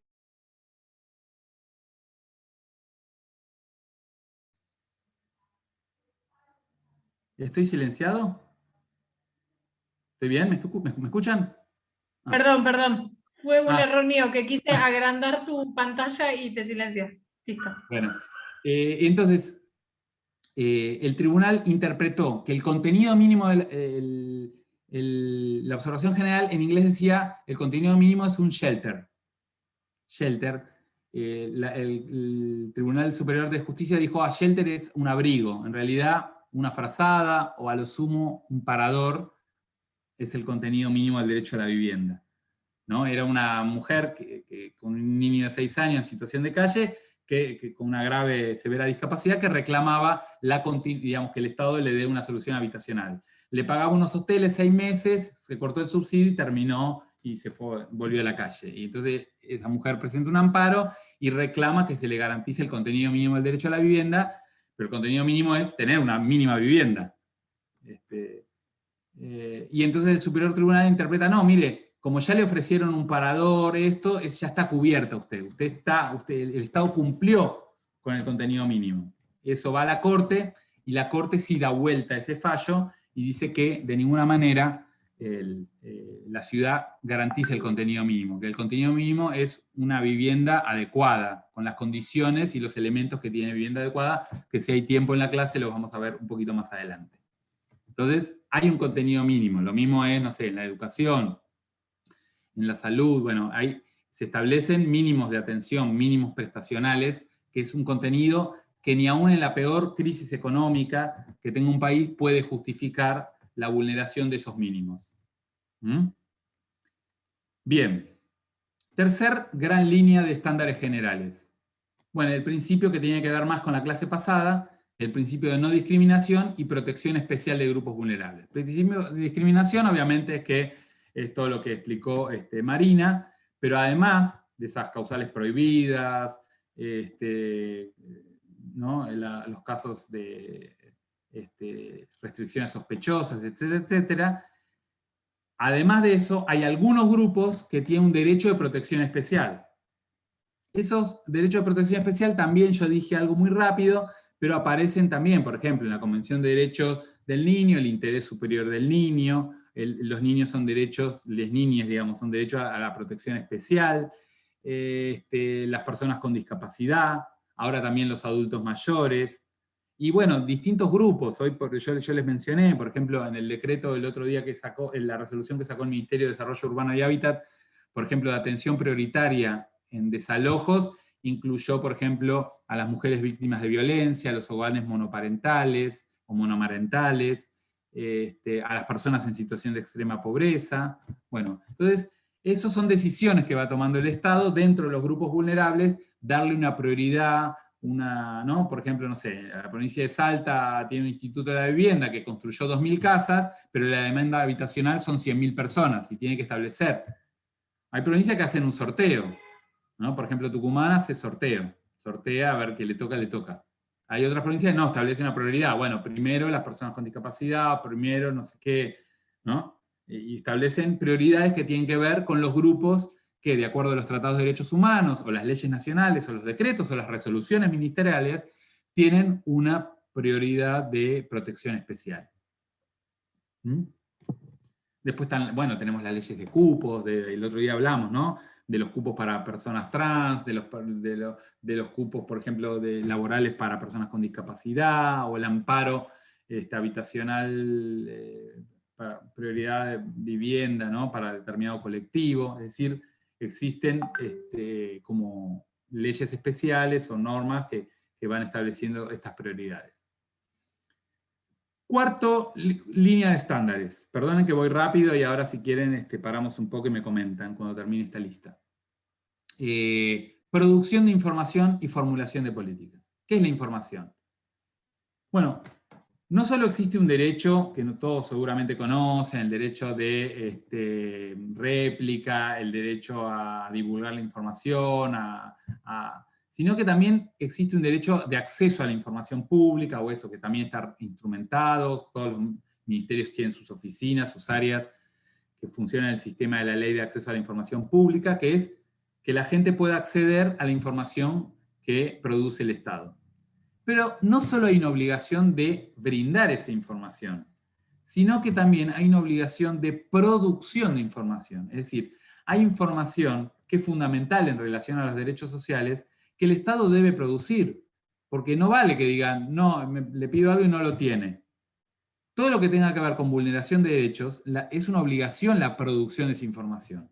Un ejemplo muy lindo que pasó hace unos años, bueno, ahora nosotros tenemos ley de interrupción del embarazo, ¿no? Pero hace muchos años había una organización feminista que había pedido una información sobre, quería estudiar el tema de aborto, entonces quería ver la mortalidad materna en los hospitales públicos, quería estudiar. Y entonces el gobierno le informó, le dio una cifra, el Ministerio de Salud, que era una cifra muy baja.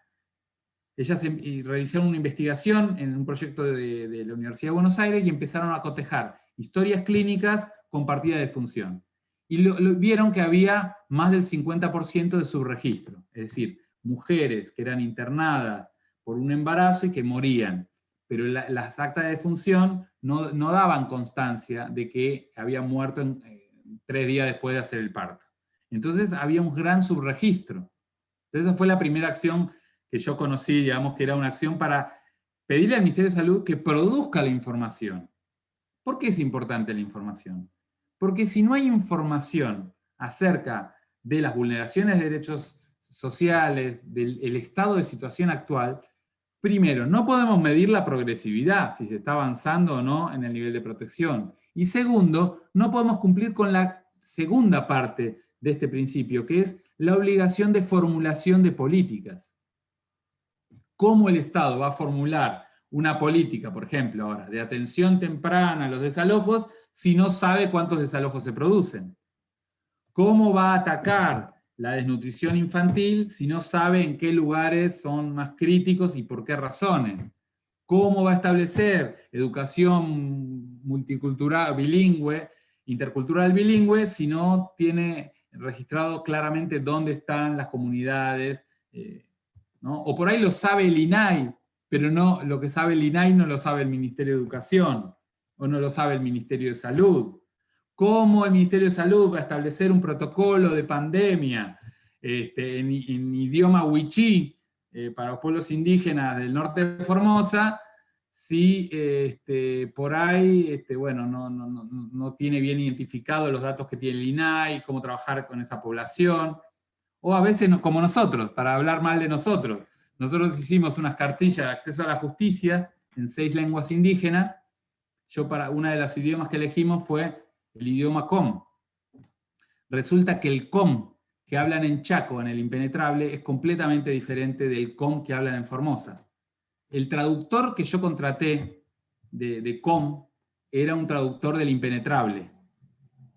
La palabra justicia en idioma com, versión Chaco, se traduce como venganza para los de com Formosa. Entonces yo fui con mis cartillas a hacer un taller de derechos sociales con la comunidad com de Formosa, que era sobre acceso a la justicia. Y todas las páginas hablaban de la justicia. Los muchachos cuando leyeron eso, veían acceso a la venganza, derecho a la venganza, recursos para la venganza, ¿no? Entonces, bueno, ahí está, ¿no? La necesidad de que el Estado, bueno, obviamente es un monstruo gigante, que tiene miles de problemas de comunicación, de esto y lo otro, pero la necesidad de formular políticas que respondan a también una información adecuada. Entonces todo el tiempo hay un esfuerzo por empezar a producir, ¿no? Información, la necesidad de mejorar las estadísticas, mejorar la producción de información, y hay un derecho de la ciudadanía también de exigir al Estado la producción de información adecuada para la formulación de políticas públicas que atiendan a estas dificultades, problemas, vulneraciones de derechos sociales. Y finalmente los últimos dos estándares, uno es el de participación de los sectores afectados en el diseño de las políticas públicas, ¿no? Es un principio que aparece en muchos estándares, ¿no? La idea de que es una idea general del sistema republicano de gobierno en realidad. Una política en un Estado democrático de derecho es legítima en tanto y en cuanto los afectados por esa política tuvieron la oportunidad de participar en su diseño.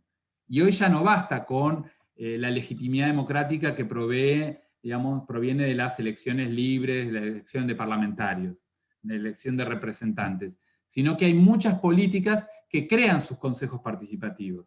Por ejemplo, la Ley de Agricultura Familiar crea el Consejo de Agricultura Familiar, donde las familias de agricultura familiar tienen un registro y también tienen que elegir sus representantes. La Ley de Propiedad Indígena establece los consejos de participación indígena.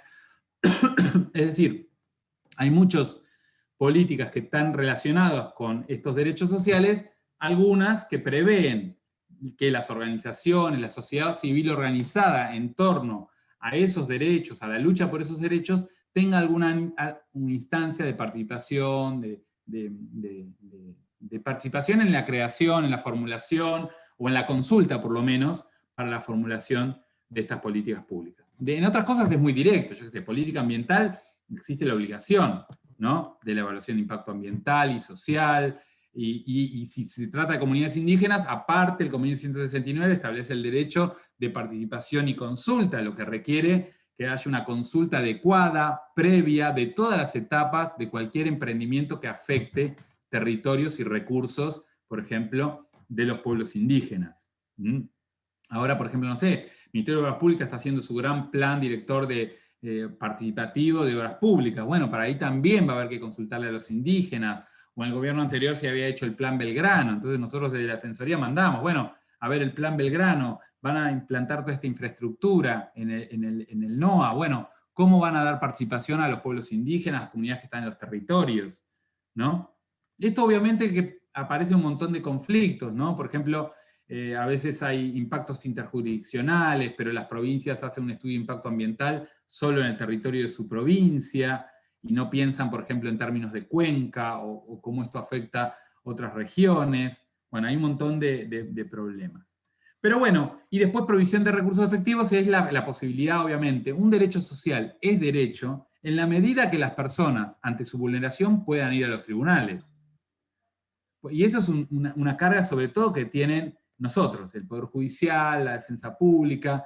Nosotros tenemos que garantizar que todas las personas que se le vulnera un derecho social puedan acceder a la justicia, puedan reclamar. Los jueces que puedan recibir esas demandas, no que bloqueen la jurisprudencia diciendo que los derechos sociales son solamente para las personas que están en extrema vulnerabilidad, ¿no? Como hicieron en Kisber Castro. Usted, para ser titular del derecho a la vivienda, tiene que estar en extrema pobreza, ser de un niño con discapacidad que vive en la calle, que no tiene nada, ahí tiene derecho a la vivienda.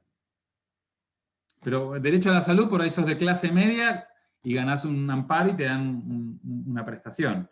Entonces, ahí hay todavía temas que ajustar entre vulnerabilidad, prioridades y derechos sociales. Cuando dice la provisión de recursos efectivos, que todos los derechos sociales tienen que tener recursos para poder efectivizarlos. Y esto se complementa también con estándares del sistema interamericano de derechos humanos, ¿no? El derecho a la tutela judicial efectiva, del artículo 25 del Pacto de San José, Costa Rica, que también dice todos los derechos que protege el Estado, no solo los internacionales, sino también los nacionales, los que están en el orden interno, tienen que tener un mecanismo de tutela judicial efectiva. Todos los derechos sociales, no los que dice el PIDEC nada más, los que dicen todas las leyes nacionales, provinciales de nuestro país, tienen que tener un recurso efectivo para hacerse válidos en los tribunales. Respiro. Y por ahí me gustaría, no sé si vamos a llegar a derechos en particular, pero abrir un poco la palabra, me gustaría ejemplos, comentarios, críticas, cuestionamientos, matices, experiencias, ejemplos de ustedes que nos pueda ayudar a entender la aplicación de estos estándares generales en las prácticas que ustedes tienen como abogados del Estado. Abro la palabra. Ahí, Seba, hubo algunas intervenciones en el chat Buenísimo. cuando estuviste hablando sobre todos estos estándares.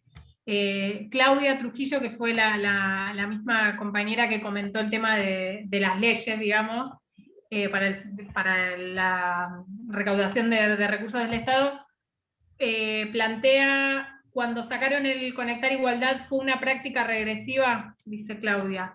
Después Marcela Tejerina también, en cuanto a la recaudación del Estado, de los recursos, habla de la distribución de recursos, habla de exenciones, subsidios. Y Joaquín Sabate Castillo comentó, creo que en relación con el tema de indicadores para medir la progresividad, nos pregunta, ¿ese análisis sería el índice de desarrollo humano? Esas son las intervenciones que hubo en el chat mientras ibas. Bueno, rápidamente, pero para que ustedes también puedan comentar otras cosas. Igualar, ¿cómo se llama? ¿Educar Igualdad? Conectar Igualdad, el de las Conectar Igualdad. No sé, yo no conozco en qué consiste el programa, no parece ser un programa regresivo, todo lo contrario, pero... No, lo que pregunta Claudia fue cuando en el gobierno de Mauricio Macri lo sacaron, lo interrumpieron, sí, eso es una clara política regresiva. Esa era la pregunta. Digamos, la regresividad tampoco es tan fácil por ahí como los ejemplos, que es por ahí el principio más difícil, porque, por ejemplo, el Estado puede decir, supóngase, yo corto este programa, pero abro esta otra línea, porque hay un derecho a la discrecionalidad para ir creando alternativas. Por ejemplo, no sé, supóngase que el gobierno cierra una línea de créditos que tiene el banco hipotecario, que atendía a 200.000 personas.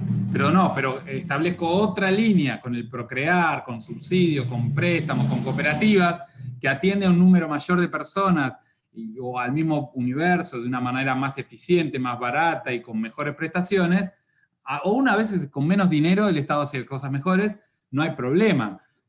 Por eso inclusive la Corte dice, no significa que gaste más.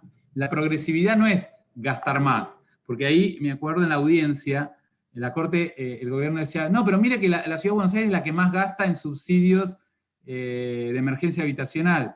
Pero la Corte le respondía en la sentencia, dijo, no importa cuánto gaste, puede ser el que más gasta en el mundo, pero lo gasta mal. Porque, por ejemplo, pagan una habitación de un hotel podrido que no tiene baño ni cocina, que la señora tiene que subir con el nene, que pesa 30 kilos, a UPA, un piso escalera para llevarlo al baño, paga lo mismo que cuesta un alquiler de 2 ambientes en un barrio de clase media.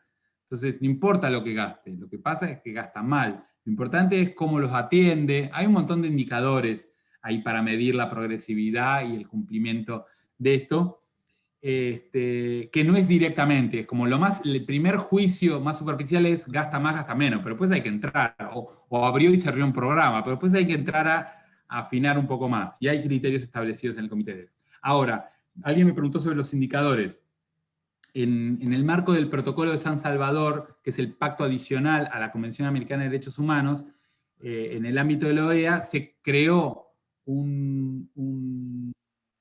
no me acuerdo cómo se llama, como un comité para establecer indicadores de progreso y creó unos 300 parámetros por cada uno de los derechos sociales que está en el Protocolo de San Salvador y cuáles son los indicadores de progreso en cada uno de esas limitaciones. Por ejemplo, no sé, tomamos vivienda, cantidad de desalojos por año, cantidad de personas viviendo en barrios informales, cantidad de personas que le falta red de agua y saneamiento básico, hay indicadores específicos, ¿no? Entonces ahí están, yo obviamente no me acuerdo de los 300 indicadores, pero están ahí y se está trabajando. También hoy se trabaja mucho con las metas 2030, no sé si en algunos de los ministerios de ustedes, pero bueno, también hay un esfuerzo de diálogo entre los indicadores del sistema interamericano de progreso con las metas 2030, también están construyendo y articulando como estándares, y esos son como acuerdos técnicos, ¿no? De qué significa de algo que el Estado está progresando en estos temas. Bueno, hubo mucho debate en el ámbito internacional acerca de metas 2030 y la anterior que fue metas del milenio. Porque mucho, el campo de derechos humanos nos quejábamos mucho, decíamos, epa, ¿cómo que vamos a reducir a 100 millones de personas menos viviendo en barrios informales? No, para nosotros no queremos que ninguna persona viva en barrios informales. Pero hay una negociación entre el paradigma económico y el paradigma dogmático de los derechos humanos. Es decir, bueno, si bien nosotros no queremos más ninguna persona viviendo en barrios precarios, lo cierto es que prefiero poner metas y entonces poder decir, bueno, hagamos un compromiso concreto. De acá a 10 años vamos a medir si pudiste ampliar la red cloacal, si pudiste tener menos gente viviendo en barrios precarios, y por lo menos vamos avanzando.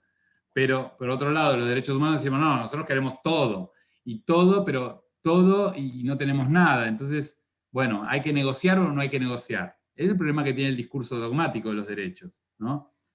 No cumplir es una violación. Bueno, pero derechos sociales te da el cumplimiento progresivo. Ah, entonces hace un viva la pepa. No, pero progresivo con un contenido mínimo. Y ahí es entonces donde se va como articulando esta idea de cómo exigir estos derechos sociales. No sé si respondí todos, pero bueno, quiero escuchar historias, comentarios, experiencias.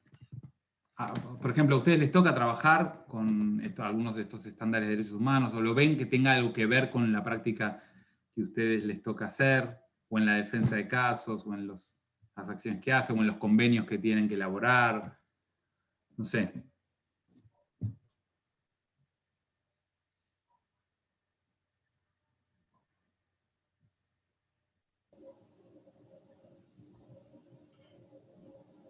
Hola, Hola, ¿sí? ¿me escucha? Sí.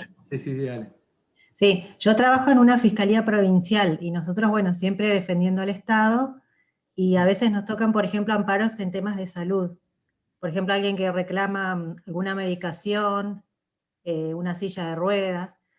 Y el tema es que nosotros, cuando vemos que es un tema de un expediente o algo que está trabado, no es que lo negamos y lo posponemos, sino que tratamos de gestionar para que se acelere esa prestación.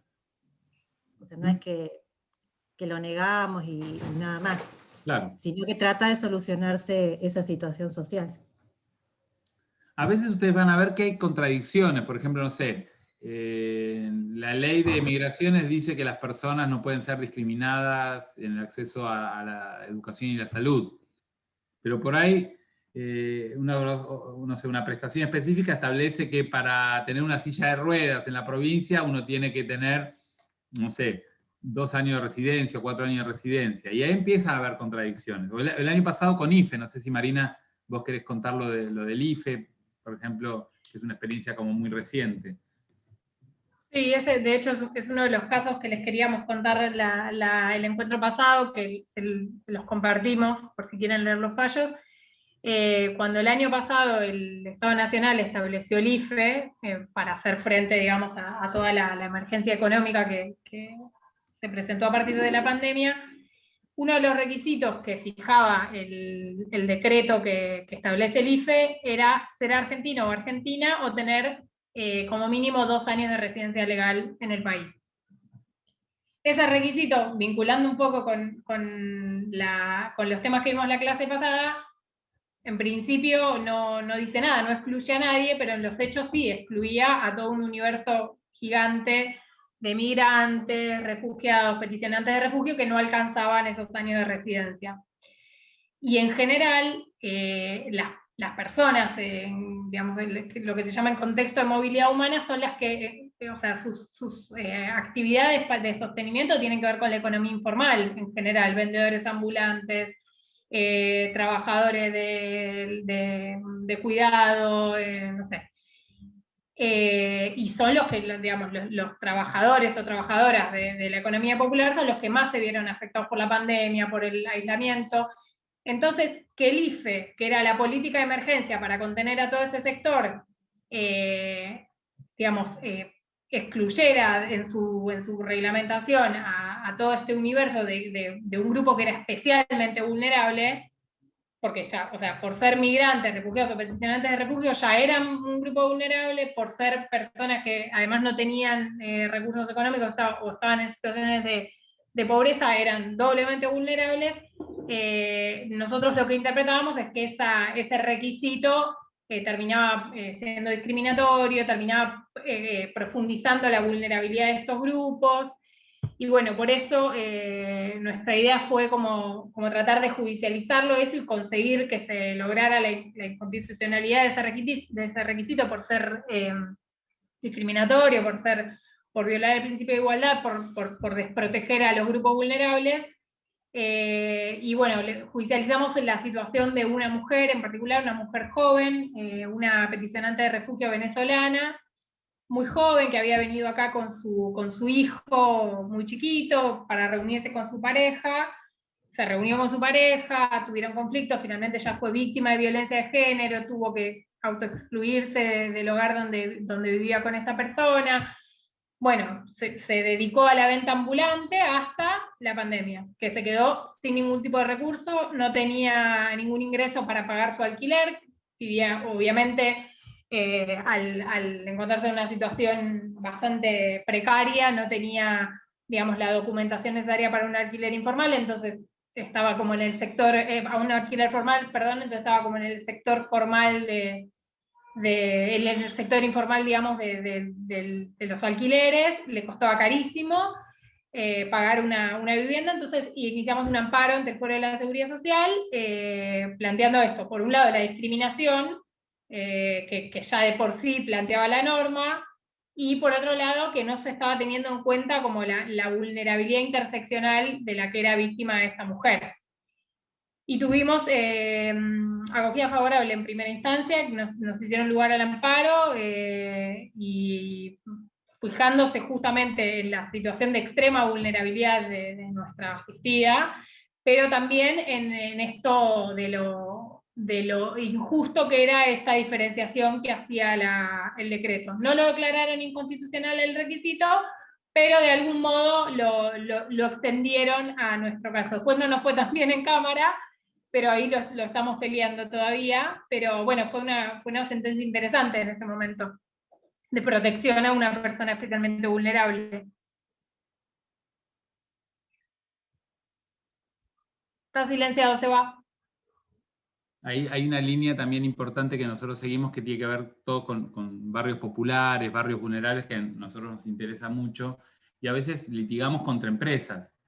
Por ejemplo, hay dos casos muy interesantes que nosotros tenemos que tiene que ver con una por discriminación de personas de un barrio. Muchas veces las empresas dicen, bueno, este es un barrio peligroso, ¿no?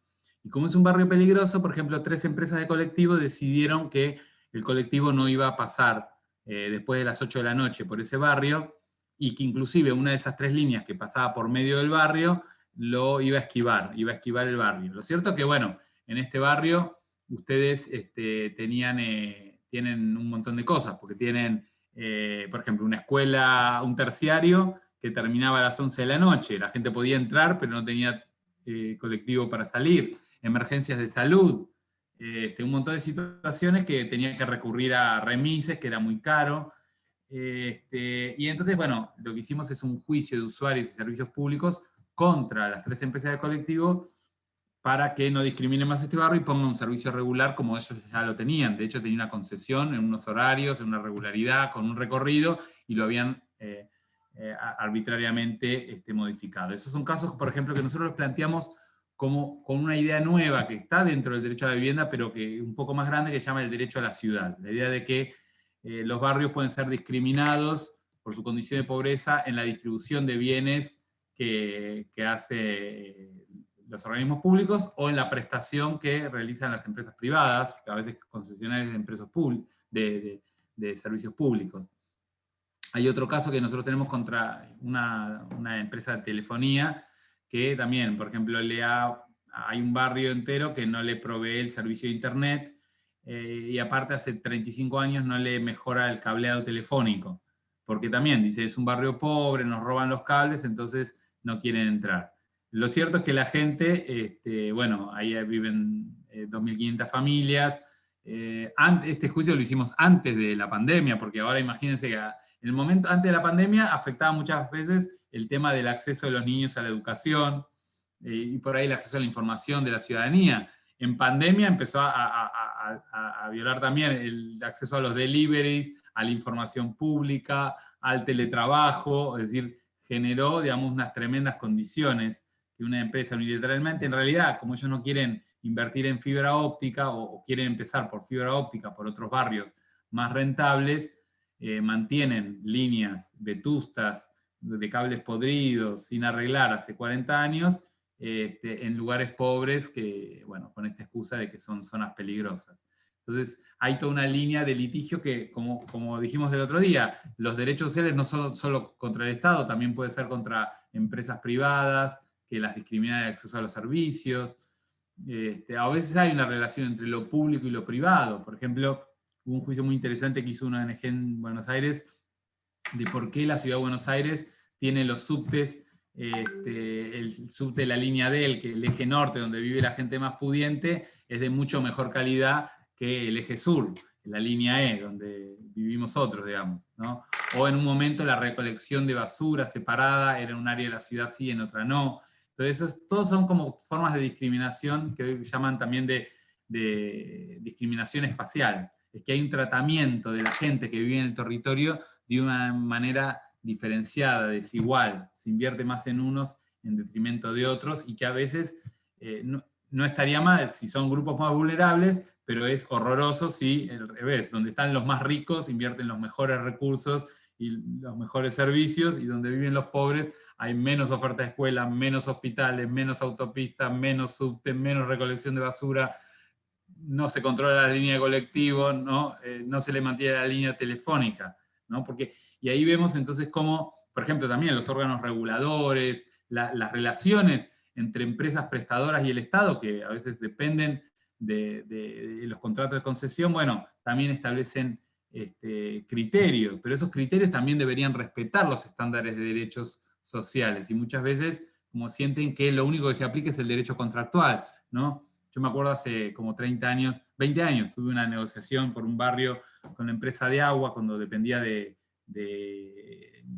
una empresa francesa, y en un momento llegamos a hablar con el presidente, el francés que era presidente de la empresa,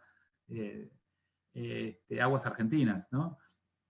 Y el presidente dijo, mire, lo que no me pusieron en el contrato, lo siento. Le digo, mira, usted está en un país que tiene un orden constitucional, que tiene unas obligaciones, y usted, bueno, y de hecho había unas cláusulas que tenían que ver con la extensión de la red cloacal, con la red de agua, pero tenía una definición muy laxa, con contenidos pocos concretos, y entonces medio se amparaban en esa vaguedad para no cumplir, digamos, con esas obligaciones, y eso pasó en la Argentina durante 20, 30 años, hubo un abandono del aumento de la producción de cloacas, de extensión de la red de agua, ¿no? Que después se está tratando de revertir, pero que siempre generó un gran atraso de infraestructura histórico en nuestro país. Bueno, esas son como algunas situaciones.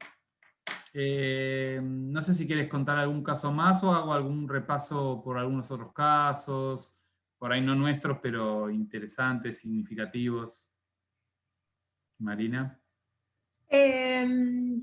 Como quieras, Seba, teníamos pensado hablar un poquito también de casos de privados de libertad, pero no sé si bueno, dale, quedan 4 tanto. minutos. Contá un poquitito, si querés, privados de libertad, porque el resto de los casos están subidos ahí como material. Bien.